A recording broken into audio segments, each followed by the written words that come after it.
আজকে অনেক দিন পর ছাদে আসলাম। আমার মেয়েটা প্রায় সময় বলে থাকে, আম্মু সরিষা দিয়ে যদি মাছ রান্না করা যায় তাহলে চিকেন রান্না করা যায় না কেন? তুমি আমাকে একদিন রান্না করে দিবা, আমি খেয়ে দেখবো আসলে কেমন হয় খেতে। প্রিয় ভাই বোন বন্ধুরা সবাইকে আসসালামু আলাইকুম এবং আদাব। সবাই কেমন আছেন? আশা করছি অনেক অনেক ভালো আছেন। আপনাদের দোয়া আর ভালোবাসায় আল্লাহর অশেষ রহমতে শুকর আলহামদুলিল্লাহ আমি ভালো আছি। এই রান্নাটা আমি গতকালকে করেছিলাম, কিন্তু গতকালকের ভিডিওটা অনেক বেশি বড় হয়ে যাবে, সে কারণে আজকে শেয়ার করছি আর কি। তো সরিষা দিয়ে চিকেন এটা আমি কখনো রান্না করি নাই, কখনো খাইও নাই। এখন আমার মেয়েকে বললাম খেতে যদি ভালো না লাগে তখন কি হবে, সেজন্য বুড়ি আবার আমাকে বলছে, আম্মু তাহলে একদম অল্প করে নাও, নিয়ে তারপরে রান্না করো, টেস্ট করে দেখবো খেতে কেমন হয়। তো প্রথমে পেঁয়াজ দিয়েছিলাম, তারপর আদা রসুন বাটাটা ভাজাভুজি করে নিলাম, তারপর কি করেছিলাম আমার টেস্ট অনুযায়ী যাবতীয় হলুদের গুঁড়া, মরিচের গুঁড়া, ধনিয়া, লবণ, তারপর জিরার গুঁড়া, এগুলা সব কিছু দিয়ে মশলাটা ভালো করে কষাই নিয়েছি। তারপর চিকেনটা ঢেলে দিলাম, তারপর উল্টে পুল্টে নাড়াচাড়া দিয়ে এটা বেশ কিছুটা সময় কষাই নেব। তার আগে আরেকটা কথা, আমি কিন্তু চিকেনটা বেশ কিছু সময় এক পিস লেবুর রস দিয়ে আর একটু লবণ দিয়ে মেখে রেখেছিলাম। প্রিয় ভাই বোন বন্ধুরা যারা আমাকে শুনছেন বা দেখছেন, সবার কাছে বিনীত বিনীত অনুরোধ থাকবে, অবশ্যই একটা লাইক করবেন। আপনাদের একটা লাইকের জন্য আমার অনেক বেশি বেশি আনন্দ হয়, অনেক বেশি বেশি খুশি হয়। কারণ লাইক সংখ্যা দিলে মানে একটু বেশি হলে মনে হয় কি আজকের ভিডিওটা সবাই অনেক বেশি বেশি পছন্দ করেছে, তাই না বলেন? এ বিষয়টা কিন্তু সবার ক্ষেত্রে একই রকম হয়। তারপর কি করেছি, খুব ভালো করে কষাই নিয়ে পরিমাণ মতো ঝোল দিয়ে কিছুটা সময় রান্না করেছি। সরিষা কিন্তু খুব বেশি সময় জাল করা যায় না, তাহলে একটু তিতা তিতা হয়ে যায়।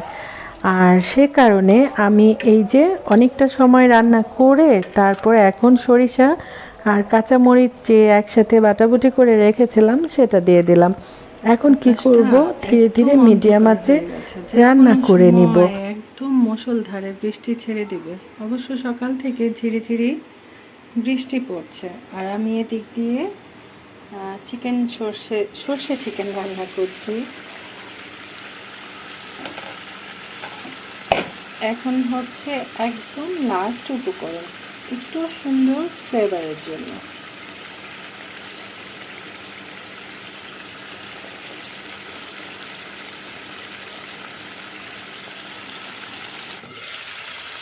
সর্ষে চিকেন হয়ে গেছে, কিন্তু তেলটা একদম ছেড়ে দিয়েছে।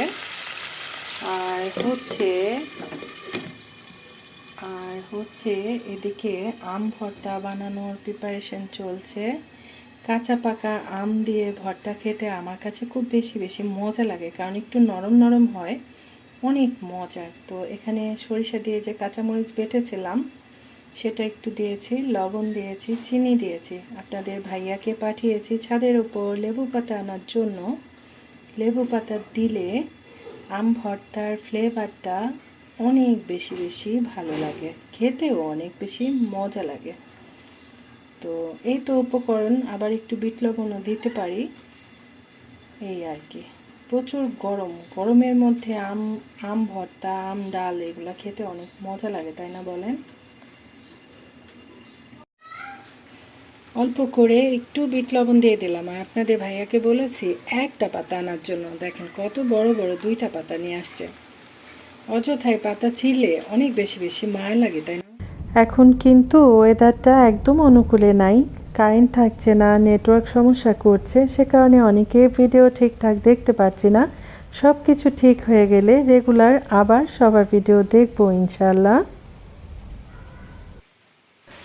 আম ভর্তা দেখাতে দেখাতে প্রিয় ভাই বোন বন্ধুদের সাথে আরেকটা জরুরি কথা বলার আছে, যে কথাটা প্রায় প্রতিদিন বলে থাকি। ভিডিওর নিচে এসে কেউ এ ধরনের কমেন্ট করবেন না, বন্ধু করেছি, নতুন যুক্ত হয়েছি, এই কথাগুলো বলতে বলতে আসলে একদম তিক্ততা চলে আসছে। কিন্তু তারপরও কেউ কেউ কথাগুলা একদম শুনতে চাইছে না। কেন শুনছে না জানেন? তারা তো ভিডিও শেষ পর্যন্ত দেখেই না, ভিডিওতে এসেই চট করে একটা কমেন্ট করে ফেলে, বন্ধু হয়েছি, যুক্ত হয়েছি, অ্যান করেছি, ত্যান করেছি। কী রে ভাই, মানুষ কী ধরনের মানে ভাষায় বললে বুঝতে পারবে? আমার বোধগম্য না। তো যাই হোক, রাগ উঠে গেছিলো।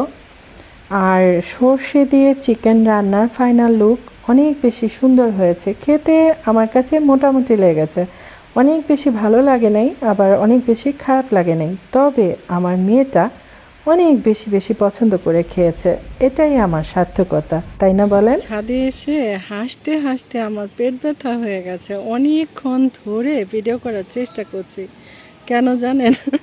আমাদের ওই যে পাশের ফ্ল্যাটের ভাবি আমসত্ত্ব দিয়েছে, আর মশারি কীভাবে টানায় রেখেছে এই যে দেখেন। এটা দেখে আমার এত হাসি লাগছে। আর একটু পর পর ঝিরি ঝিরি বৃষ্টি পড়ে। এই দিনে আসলে আমসত্ত্ব বানানোটা অনেক কষ্ট, আর কতগুলা প্লেটে আমসত্ত্ব দিয়েছে আল্লাহ। আর আমি আসছি কাপড় তোলার জন্য। কাপড় বাতাসে এলোমেলো, কি অবস্থা! উমা, আকাশটা কি অন্ধকার করেছে, এই যে দেখেন আকাশটা একদম অন্ধকার করে ফেলেছে। ছাদ থেকে চলে আসলাম কাপড় চোপড় নিয়ে, আর আস্তে আস্তে রিমঝিম বৃষ্টি শুরু হয়ে গেছে। বৃষ্টিতে ভিজতে অনেক বেশি পছন্দ করি, কিন্তু এখন তো আর সেই ছোট্টটি নেই। এখন ধীরে ধীরে অনেক বয়স হয়ে গেছে, বড় হয়ে গেছে। এখন বৃষ্টিতে ভিজতে গেলে মাথা ব্যথা করে, তারপর জ্বর চলে আসে, ঠান্ডা কাশি, অনেক সমস্যা হয়ে যায়। এমনিতেই 12 মাস আমি অসুস্থ থাকি, আমি নাকি 12 মাসের রুগী আর কি। তো যাই হোক, বৃষ্টির দিনে বৃষ্টি দেখাবো না, এটা তো হতেই পারে না। তো প্রিয় ভাই বোন বন্ধুরা, আমার আজকের ব্লগ ভিডিও কেমন লাগলো? চিকেন দিয়ে কি যেন বলে, চিকেন দিয়ে সর্ষে রেসিপিটা একদমই নতুন ছিল, শেষ পর্যন্ত না দেখলে মিস করে যাবেন। যদি কারো ভালো লেগে থাকে অবশ্যই একবার ট্রাই করবেন। আর সব কিছু সবার কাছে ভালো লাগবে সেটাও না, আমি আসলে সত্যি কথাটা বলে দিয়েছি। আমার কাছে মাছ দিয়ে সরিষা খেতেই অনেক বেশি বেশি মজা লাগে, চিকেন দিয়ে অ্যাভারেজ ছিল টেস্টটা। তো ঠিক আছে, সবাই খুব বেশি বেশি ভালো থাকেন, সুস্থ থাকেন, সবাই সবার পাশে থাকেন। আরেকটা কথা হচ্ছে, যারা প্রতিনিয়ত একটু একটু করে এগিয়ে যেতে সাহায্য করছেন তাদের জন্য অনেক দোয়া, অনেক ভালোবাসা। আল্লাহ হাফেজ, আসসালামু আলাইকুম।